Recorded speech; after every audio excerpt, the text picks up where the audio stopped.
Australia dust storm, health warning as skies change colour. A giant dust storm has blanketed communities across southeast Australia, turning some skies orange and raising concerns about air quality.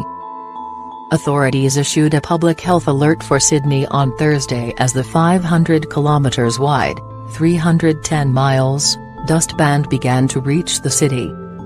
Many regions elsewhere in New South Wales, NSW, have had poor visibility. Authorities said the storm has been driven by strong winds picking dry soil. The problem has been exacerbated by a drought that has affected the entire state of NSW since August, according to Australia's Bureau of Meteorology.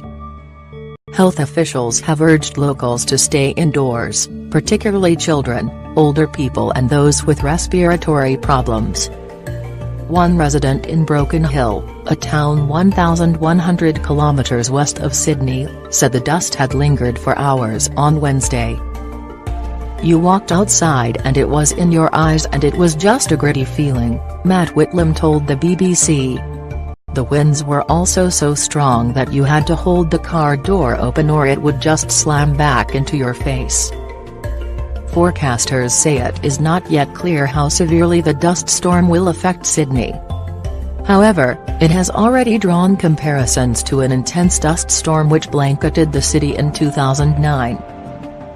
That event left hundreds of people suffering from breathing difficulties, and forced the grounding of flights.